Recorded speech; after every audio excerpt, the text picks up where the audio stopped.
What's going on, everybody? This is the Let's Play podcast. I'm Jonathan. And I'm Charlotte. And today we have a very special guest. We're joined by horror extraordinaire / superfan Brandon. Thank you so much for joining us. Happy to be here, yep. Today we're going to be talking about all things horror when it comes to, horror literature and also horror video games, how to get into horror if it's a genre you're not super familiar with, and also some of our favorite games and books. You probably have a lot more experience with the horror genre since I know you've written a lot of articles and stuff, and you also interviewed a lot of horror developers of video games. I know horror can be very off-putting for some people, but I think that there's a lot with horror that can be really cathartic, bring a lot of people together. I think horror is such a communal experience, be it horror movies, horror video games. There's something to be said about being scared with your friends, and just the rising of the tension and being scared together and then laughing about how scared you are. There's something that can be really fun about horror that I don't think a lot of people realize that don't really consume horror media. And I think it's really exciting with the new year. A couple people that I've talked to have said, hey, I've never really played a horror video game. What should I play? But nothing too scary. I can't handle anything too scary, but what do you think? And I love giving people recommendations based on that. But so you guys play horror games or? I like a horror game, especially because one of my favorite aspects of games is good lighting design. And horror, you kind of have to do that masterfully. Yeah. And then the psychological horror space, I like a game or any sort of story where it kind of stays with you and you keep kind of unpacking it. Yeah. Yeah, I'd like to circle back to this notion of elevated horror too. I know that's a loaded topic in horror movies, and I think that's kind of in the gaming space a little bit now too. Have you ever heard of that term before, elevated horror?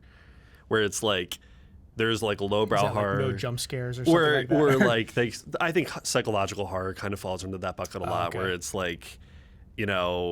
there's something smart to be said here. It's not just blood and guts and craziness. So, killer clowns from outer space. Yes, that is elevated horror for sure. But yeah, I think it's interesting. I've been noticing that's kind of been blending around between, that's a really popular discussion with horror movies, and I've been seeing it a little bit more in the game space lately too. But I do also appreciate when people can appreciate the technical aspects of a horror game as well, like good lighting, and in some cinematic games like Until Dawn, even cinematography, even shots, the way that the cinematographer of the game is making it feel cinematic. It really blends the space between what a game is and what a film is, and I think it's a really interesting area to explore too. Yeah, it's interesting talking about the camera work within a horror game because it's so important. With any 3D action kind of game with that older over the shoulder kind of cam, that's a certain type of vibe. But I think back to the original Resident Evil games where it had the fixed backgrounds, and every room you went into had a different camera angle. Sometimes it would be dramatic from the floor. Sometimes it'd be going through, it'd have a noir shot going through a ceiling fan or something. And that definitely added so much suspense to the game because I didn't know if I turned a corner and there's a giant spider on the ceiling or something like that. It would freak the hell out of me. So yeah. Yeah, and I think it expands even further than horror too. I think it was the most recent John Wick. Is that the third one? I can't remember. The 4-hour one? I started with the last one, which probably wasn't the smart thing to do. But I remember very specifically there's a scene where he's in this really big house or something, and the camera is shooting that, down. Long take. Yeah, and he's running through and he's shooting people and he's going through. And I'm thinking the whole time this feels very a video game to me. There's no walls. You're seeing you can see the whole house all at once, and it's so cool to see the blending of how horror video games are starting to inspire films now. It's there's been so many video games that have taken inspiration from films, and now we're getting to a point where it's the reverse. And then you have something like the Until Dawn movie coming out, which is an adaptation of a video game that was so heavily inspired by films in the first place.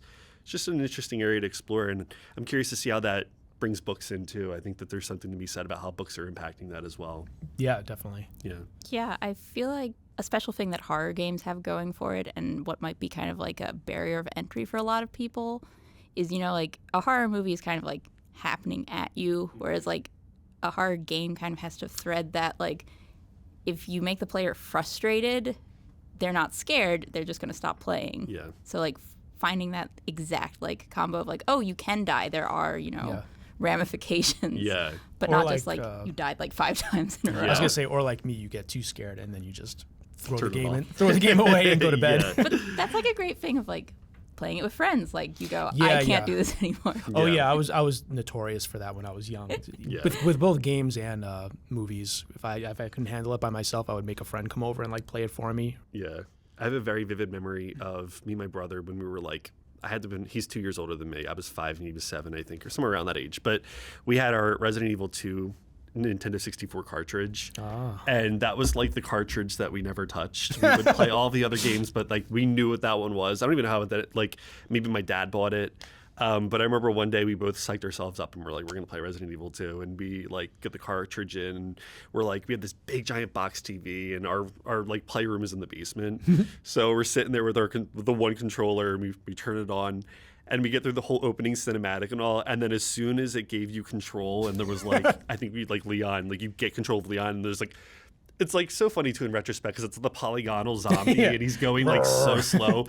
But immediately in that moment, we both just started screaming and just turned the whole game off. Yeah. Like, yeah, it's so funny how like now as an adult, having played horror games so much, I kind of miss that feeling. I don't really get scared that much anymore. I do kind of miss that childlike thing where you would be scared by the weirdest things and there was no real reason why. Yeah. Like for some reason when I was young, the thing that really creeped me out was anything with voodoo dolls or with like statues coming to life. Like that Madonna Like a Prayer video where like the statue of Jesus comes to life. You remember that one? Yes. That one I could not. That was probably the thing that scared me the most when I was little. That's funny. It's terrifying. I mean, I was scared of Chucky, so yeah. Yeah, Chucky was probably a better example. To this day, you know, I don't want to be in. I mean, I remember playing PT for the first time and like coming out and our basement door, like unfinished basement, very creepy, and it was just like open and the door was never open there. And I'm like, this is too much. Yeah. It's been interesting to explore too. So I have a horror book club and people ask me all the time, what's the scariest book that you've ever read? And I don't really know. I still don't really have an answer for that. I feel like books scare me in different ways too. I can't really think of a book that made me have trouble sleeping, but I also have read books, horror books that have left a lasting impression on me. It's interesting. Have you ever read a book that's like really scared you or like had you have to put it down because it's scaring you so much? I've had to do that with graphic novels, like The Walking Dead, especially the first artist working on it. Like some of the frames in there, I was also like late middle school, early high school at the time, and I was like, these will haunt me forever. Yeah. But I don't think like just prose I've ever reached that point. Yeah, I think the one that sticks out to me is Silence of the Lambs, because I actually did read that. I was aware of the movie, but I didn't actually see the movie. I read the book first. I think it was actually for like a horror book class in high school, but there was just something, it wasn't scary, but it was like unsettling and gross. Yeah. There was just this like clinical way that Thomas Harris like writes about all these horrible serial killer details. I was just like, ugh, and I couldn't read it. I couldn't binge read that one. Yeah, I'm gonna amend my answer from earlier. I can think of one. I remember in high school, we had to read The Road. Oh, and yeah. Have you guys read The Road before? I have, yeah. Probably the scene I'm talking about when they go to the basement and there's the people.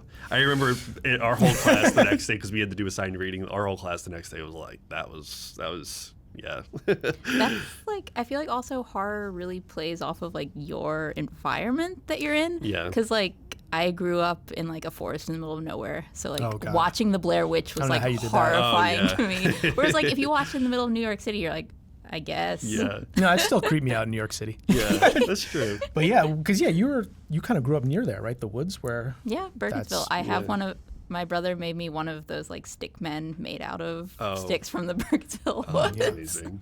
That does bring up a good point I think about a lot. Like Halloween, Michael Myers. I always do laugh because I grew up in the city and I'm like, if people were like screaming the way that they are, like my whole neighborhood would be out. But everyone would be looking out their windows. Like, Yeah.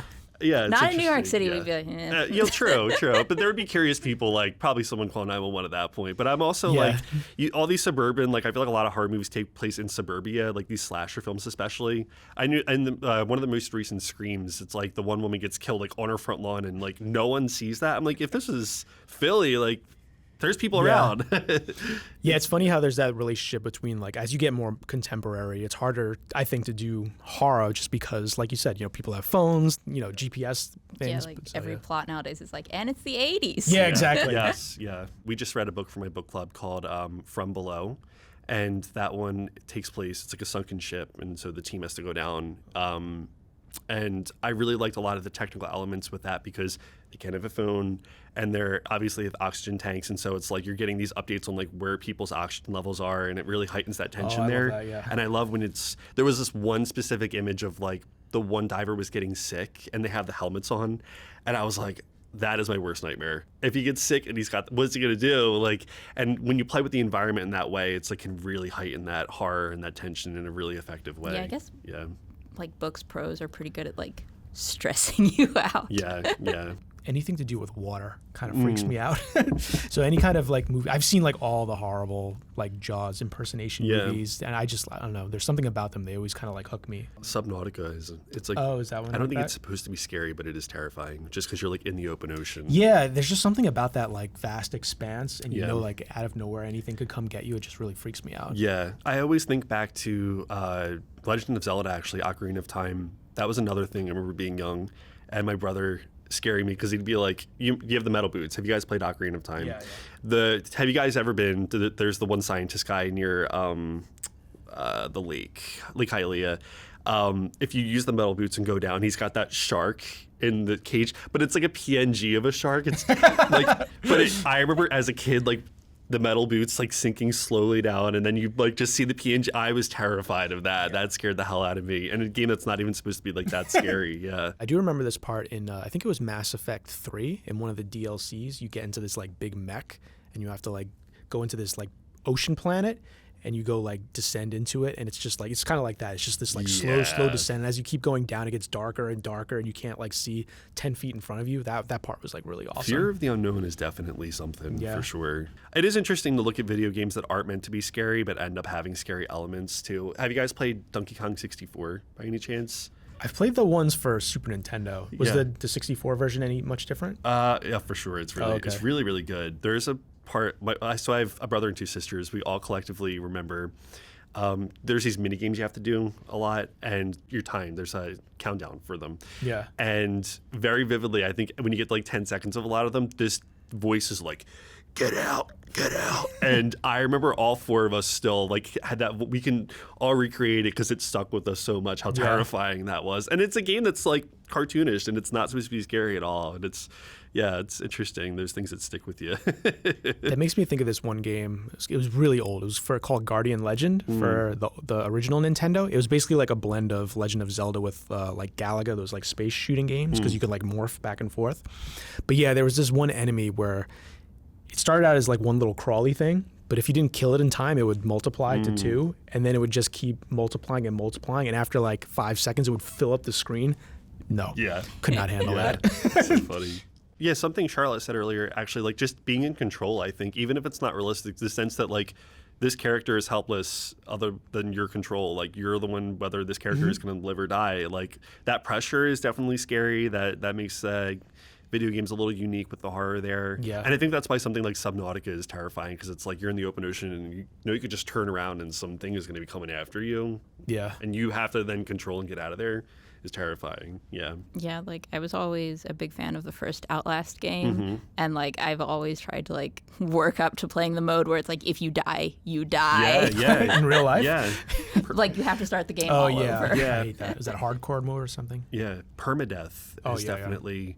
And something, Charlotte, you said earlier too about like the stakes, or like if you die, you just come back. Like it kind of takes away that tension. But permadeath is such an interesting trope in video games. Song of Horror. It was an indie game that came out a couple years ago, and it had permadeath. And basically, it was like there's this presence. You have to investigate. It's a very puzzle-focused game. It's inspired by like Silent Hill, and you're just kind of walking around and looking for keys and clues and stuff like that.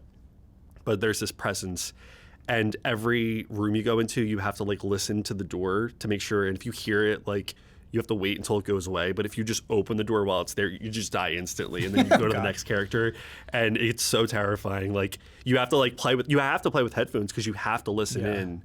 And if you get it wrong, it's scary when it's like you open the door slowly, then it just grabs you. Yeah. That sounds like that's just my life with anxiety. If you go into the room, you die. Another interesting thing too that I've seen people talk about, especially with horror games, is accessibility. And I feel like this tension of people that like when accessibility factors are added into a game, people are like, you're cheapening the horror of it. And I push back on that because I say like otherwise you're kind of gatekeeping the genre. You're kind of gatekeeping the games from people that want to experience it too. And that's kind of why I like the idea of gateway horror too, because it's like, you don't have to throw anybody to the wolves, or you don't have to force anybody to experience a video game or any media a specific way. Like, take a step back from that, and just, even if you have to rework it a little bit, wouldn't you want more people to experience it? I know a really popular one is the yellow tape. Have you heard about that? Oh, God. Everyone hates the yellow tape. And I'm like, I don't understand why that's so divisive. It's like one of those things where, like, you know, people will complain about, like, oh, I saw VFX. I hate VFX all around. And then, like, if you actually look at a VFX breakdown reel, it's like, here are like 50 effects in one scene you didn't see. Yeah, it's interesting. And it's like, especially in a horror game where it's like, there are much stranger things happening than some yellow tape being around, you know? And it's like, if you break it down like that game design, it's like, oh, you're in a dark hallway and there's like a like street light at the end. Like, that's because it's guiding you to go that way. Yeah. And I definitely appreciate arachnophobia mode. Yeah, that's a good one. I feel like that comes up a lot in all our podcasts. I've been having that problem because, as I've mentioned before, like, I've been playing Grounded with my friend, but like the arachnophobia mode just makes them more terrifying because they're just floating blobs. It is definitely like a balance, right? Because there's the cool thing about games is, or at least most games, is that, you know, you can play them your way. There is that flexibility, and I think having a big tent to allow different types of people to play them, even if they're not like hardcore horror fans, they don't want to be terrified. That kind of opens it up to like experiment with how people are playing, and then developers can see that, and that might actually like spark other ideas as well. Yeah. Let me ask you this: not even just with horror, but any kind of we're just talking about book adaptations.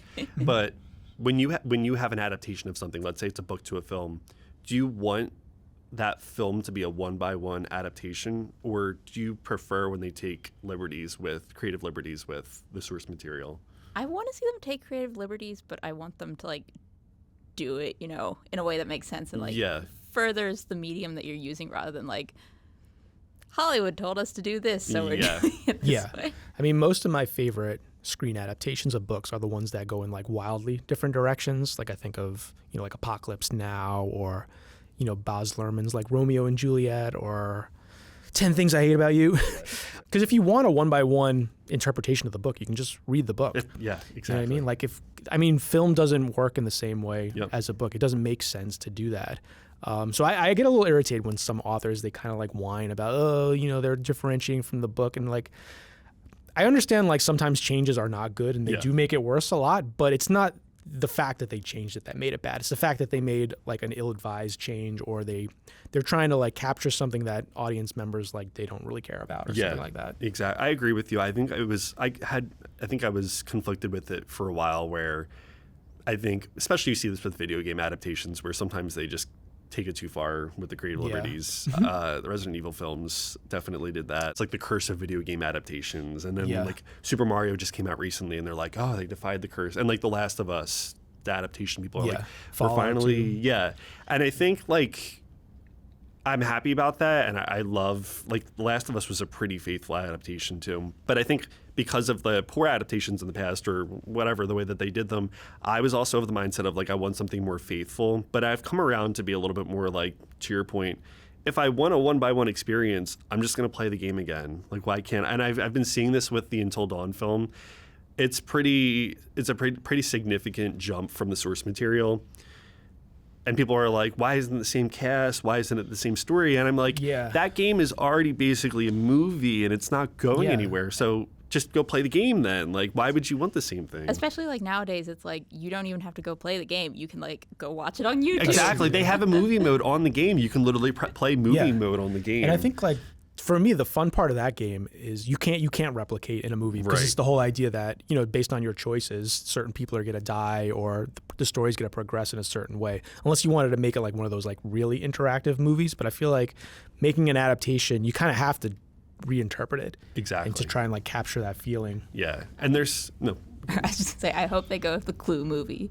Multiple endings. People have been saying that'd be an excellent way to do it. But it seems like the way they're doing it is they're taking a very meta approach with it, and they're kind of poking fun at the meta elements of the game. And I think that's probably the best that they could do without having the choice, you know.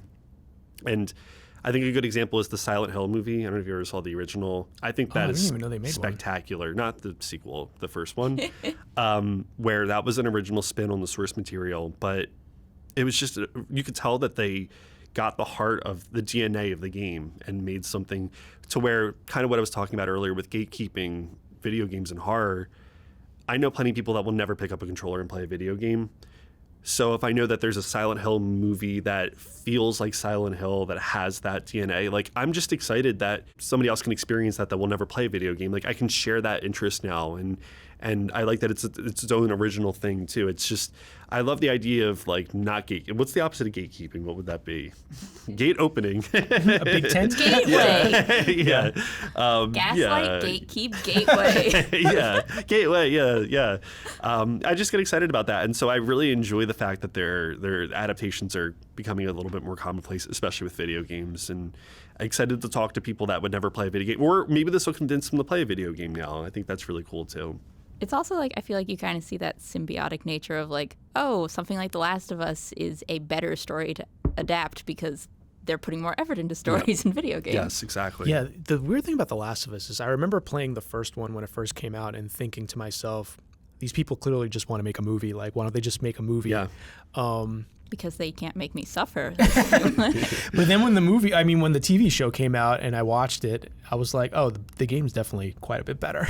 Yeah. Because there's just something about it, especially with that game where they kind of play with like who you're controlling at different moments in the game. That's definitely like a way they kind of, communicate what that character's feeling Right. and the themes of the story. I think also there's something about watching something where you know what's going to happen. Yeah. And I feel like I think it kind of goes back to what you're saying. When they try too hard to like replicate a scene exactly like it is in a game, it's always going to feel a little fake. Yeah. Because you already have like an expectation in your mind. I actually think I would have preferred it if they took it in even a bigger, different direction. They could have like the same beats and like the setting, but I feel like that one, it almost felt like a shot-for-shot remake of like the original in terms of like the dialogue and the camera angles and stuff. I do think The Last of Us had like the greatest like launch week ever, where everyone had the experience where they went, wait, Sarah wasn't the girl on the cover of the game. Yeah, that was huge, and it got so many people that I know have never played a video game in their lives still watched it, and it made them want to play it. Going back to horror too, I feel like it's interesting when you have these video games that are inspired by films that take like iconic IP. Like Friday the 13th, the game was huge. The new Texas Chainsaw Massacre game is pretty big too. And that's introducing a whole new younger audience that didn't grow up with the films, maybe never even watched the films, and introducing them to that IP and now making them fans of that IP. It's almost like it's giving new life to that IP. That's something I really love too. I think like video games are, I read a statistic once and I always stuck with it like 2 years ago, where it was saying that Gen Z, the number one form of entertainment that they seek out is video games, and then I think it's TV, and then I think it's movies or something like that, but I just know video games is number one. And it's cool that video games are now kind of keeping these characters like Jason Voorhees, Michael Myers and all relevant to newer audiences, and maybe making them go back and watch these movies, Yeah, it's always interesting when you kind of get familiarized with like a really classic IP from like the opposite end. Right. I think about like all like the Simpson episodes that like spoiled movies for me because they were like parodying different things, like One Flew Over the Cuckoo's Nest or something like that. And then I eventually watched the movie. I'm like, oh I see. Yeah.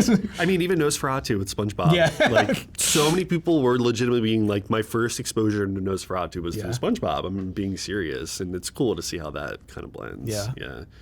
Something else I was going to mention too is kind of going on like stories and how video games are really leaning into stories, and they're able to and be more cinematic. Is like I saw a viral tweet that it was like the Twitter character of the day.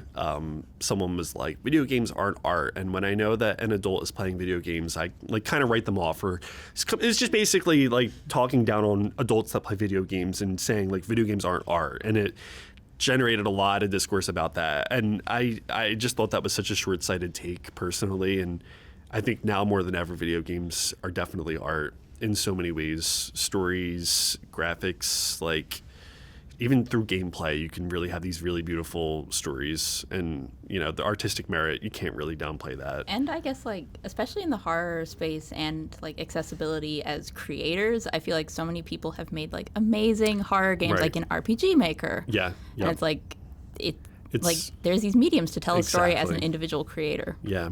I mean, Oh no, I was just gonna say, yeah, that conversation always kind of irritates me because it's like I don't think the form is inherently artistic or not artistic. It's the end product, right? Like you can spend your whole day watching, YouTube videos, and if they're about, whatever, how to be a great philosopher or like, manage your money better, that could be more productive than spending your whole day reading like trashy novels or something like that. Right. So yeah, same thing with video games. I mean, some are obviously better than others. Some make you think deeply about things more than others, but I don't think that necessarily like equates to like one art form being more artistic than the other. Yeah, I'm just happy we're moving past the point where it was like if you let your kids play video games, it's melting their brains, or like just some really short like lawsuits in the past trying to censor games and all that kind of stuff. I'm sure it won't come back at all. Who knows? Yeah. Everything in moderation. Yeah.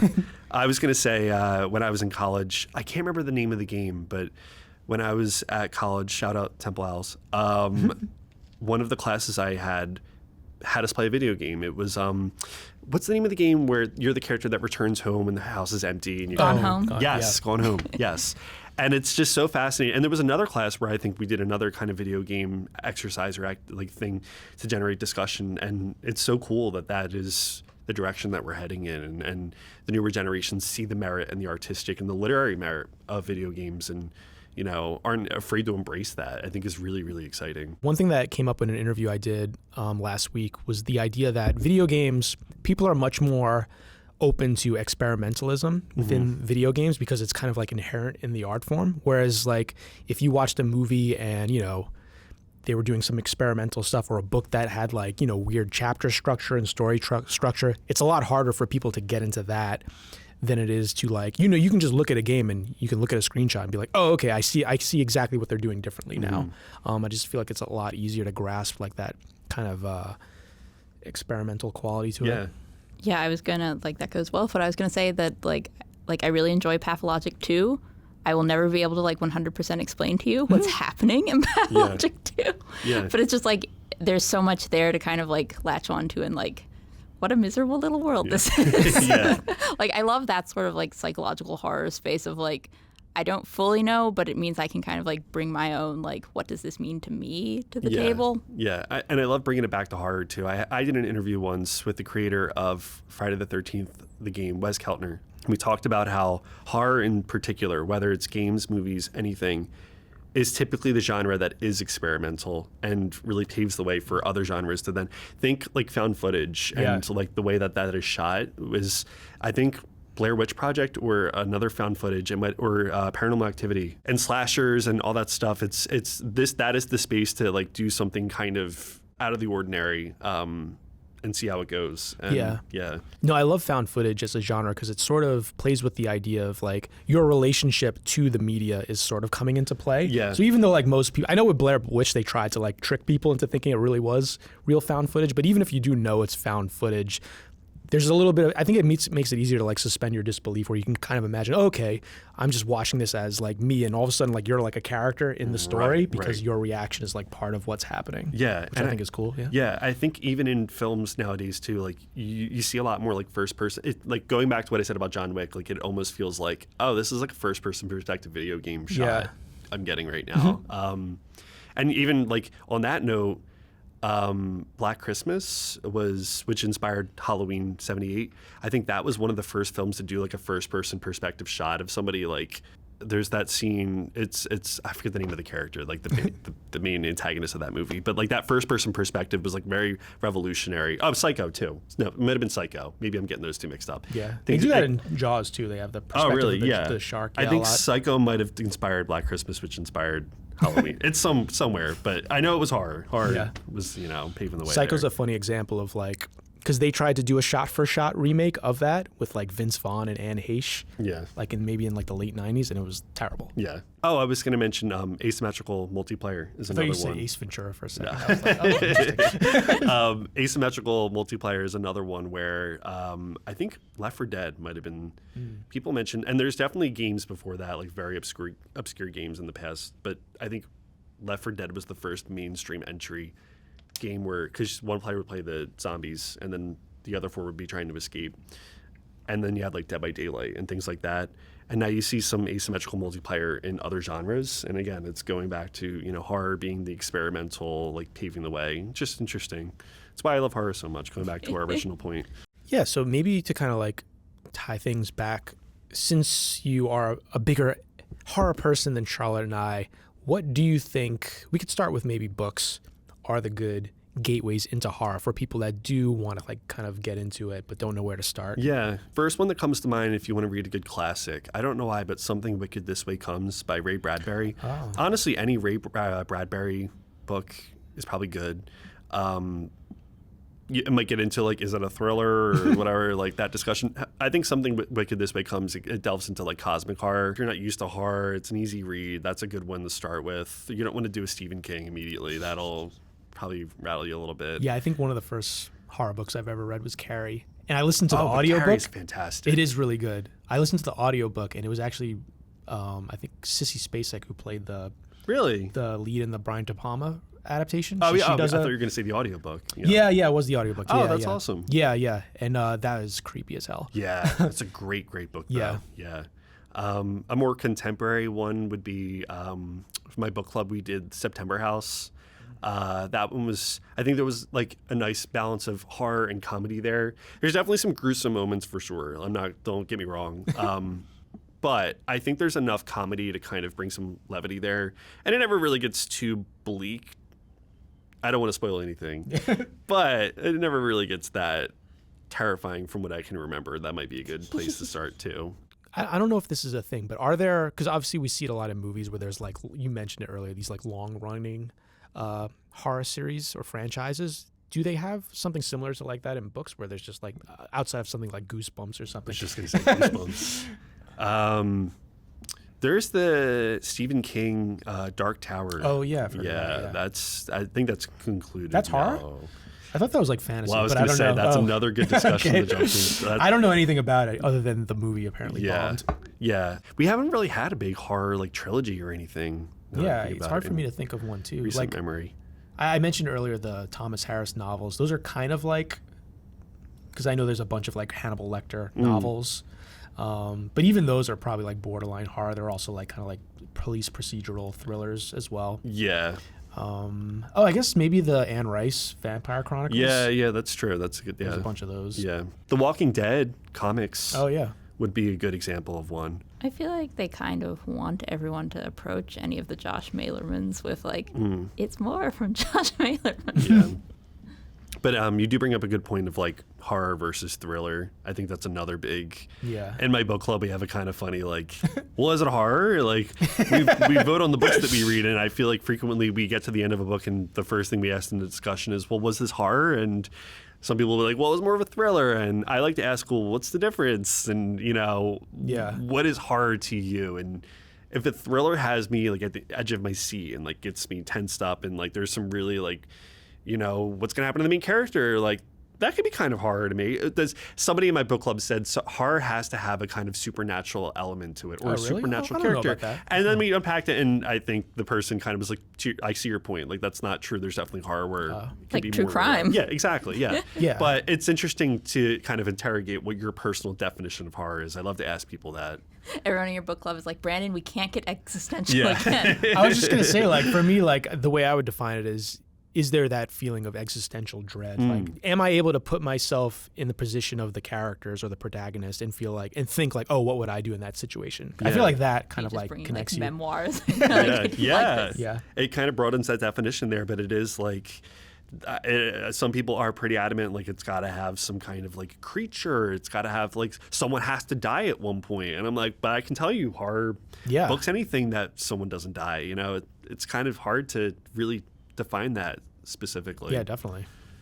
that did make me go kind of like, well, in a book club, it's like, does there need to be a hard definition? It's like you're voting on what you want to read. Like, yeah, and not necessarily. I think we have different definitions. It's just funny that, you know, we will vote in the book, and then at the end of it, it's like, this didn't scare me at all. Is this even a horror book? And then some people are like, well, it actually did scare me a lot. But then sometimes it gets into like a personal thing, like, oh, I have a personal fear of water. Or the one we just read, it was about, you know, I mentioned people going under, like deep sea diving. Like, that was terrifying to me. Yeah.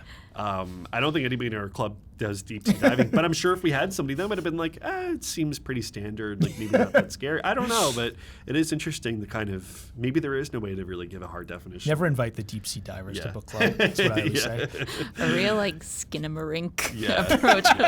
Yeah. Why don't we also talk about games too? Because I know like a lot of people, they might be hesitant to get into horror games. Are there any that either are a good introduction or just like a good way maybe of like easing someone in who might be a little hesitant? Yeah. I have an answer that's going to seem surprising at first because you're going to be like, it's not horror. Firewatch? Have you played Firewatch? Yeah, I love Firewatch. Firewatch is just a really quick overview. You're playing somebody in Firewatch Tower. You have like one person that you're on a walkie-talkie with that's kind of giving you the details. So there's people there's a fire that happens. I don't want to get too deep into it, but there's definitely suspense. There's a specific moment where I remember playing being like, oh shoot, like that's like a chill down my spine. And the isolation that you feel in that game, just feel like it's enough that it's scary. It's still scary. I feel like that's kind of something, like you mentioned Gone Home, like throughout that whole like kind of story, there's like that suspense, like, oh, did like something really bad happen here? Yeah, for sure. I think that's maybe suspense. Maybe that's a good tangible. No, I think like one element that really can work in horror's favor, even if you're not like a horror game, it's if you can kind of like misdirect the player. Because I think in Firewatch, you know, you might be thinking, okay, this is a game about this, and I'm going to be doing this, and everything kind of makes sense. And then I think I know exactly the moment you're talking about. And when that kind of happens, you're like, oh, okay, it's one of these games, and it really catches you off guard. I'm not in the tower right now. Yeah, it's like, oh, yeah, that's good though. That's like really good. Totally, yeah. And I think that's a good place for somebody that's like, you don't want to be chased. You don't want to be in control while someone is chasing you down like that. Like nothing like Dead by Daylight. That's not a good place to start. Yeah. That's terrifying. But something where I guess maybe you're not about to get killed and out of nowhere as the character. You know, it kind of lessens the stakes, I guess, a little bit. That's a good place to start. Yeah. There's a game I recently played on Switch. Inside. Have you heard of this? Oh one? my God, I love that game. Inside is really good. And yeah, and I think that's another one where the stakes are a bit higher because you can die, not to spoil it, whatever. You can die, and there's definitely moments where it gets. I'm kind of going in increasing order here, where like this one is a little scarier, but I never really think it gets to the point where I had to put the controller down because I think that's a really good good one. Yeah. And it's a pretty short game too. Actually. Yeah, it's very accessible too. Like the controllers are very simple. It's basically like a side-scrolling puzzle game. Exactly. Yeah, and it kind of gets into some sci-fi a little bit. Yeah. And I think that's a really cool area to explore. It's a different kind of flavor of horror there. Yeah, I love that game. I think it's a masterpiece. It's so good at environmental storytelling too. Because there's no like dialogue, there's no text logs or audio logs or anything like that. It's all just in the environment. Yeah, and there's definitely a little bit of a difficulty curve. Like I died quite a few times in it, but I never got frustrated by that, and it was cool to like kind of figure out a puzzle. Like that game is a good example of it might open up your eyes to like horror games don't have to be you're being chased down by a serial killer. Yeah. It's like this is a good instance of like there's puzzles, and you can a lot of horror games do have this like puzzle mechanic, and like you have to be very logical. That's a really cool thing to explore too. One thing that horror games do that I cannot stand is when most of the game you're able to kill things, and then all of a sudden, 3/4 through, like, oh, here's an enemy you can't kill, and you have to run away or like stun them. Like, cannot stand that. After I've used all my health items, after I've used all my ammo, and it's like this is a scripted event where you can't win. It's like, well, cool. I just used all of my shotgun bullets. I guess I'm screwed. Yeah, I feel that. Yeah, I feel like if you're someone who's like scared of being scared, but you do kind of want to take more of a plunge, like we said at the start, it's like play a multiplayer horror game. Yes. So like you're not scared alone. Yeah. Like I know Phasmophobia was like the big one. I love Phasmophobia. That's so fun. Yeah. Something where like if y'all die, you can laugh about it. You know, you're all in this together. You're like, You can all die together. yeah, literally, you can be with each other. Like, I think that definitely lessens the terrifying fact, especially if you go into it with somebody that is familiar with horror too, like your veteran horror gamer friend. Like, yeah, that's fun. Everyone has one. Yeah, and I was even going to say to that point down my list of like least horror to like getting there, Until Dawn. I think that game is scary. That is a scary game, but playing it with friends, people that might be familiar would definitely make it a little easier. And I think that's another good segue of a different flavor of horror, of cinematic video game horror and choice-based video game horror, because that is a whole amazing genre in itself. I know people like will make entire like systems with their friends of like, how are you making the choices? Yes, exactly. Yeah, and that's a game where it's like, it is very cinematic. So if you're not a big gamer, it's a bit like a movie too. So you don't have to be the best gamer ever. It's kind of like, be strategic with your choices, and sometimes there's quick time events that can be a little crazy. Yeah, and I love the whole idea, and I think this Until Dawn does it where there is no game over, right? The story just keeps continuing no matter what happens. Yeah, which is really interesting too. So yeah, it's another good flavor of horror. When you mess something up you didn't want to mess up, and you're like, scum save. Oh my god.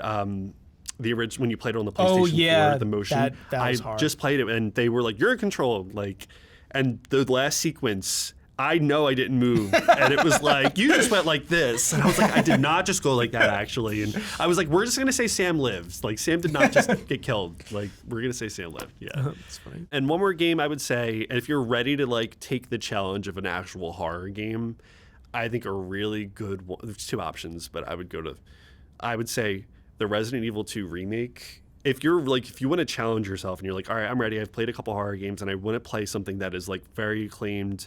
A lot of people have played it. It has influenced a lot of other games, or it's from a great franchise, Resident Evil. I think the Resident Evil 2 remake really brought a lot of people in to horror, to the franchise, and it's just a great game. And that could be a good challenge if you're like, I'm ready to take the plunge. That's a good one.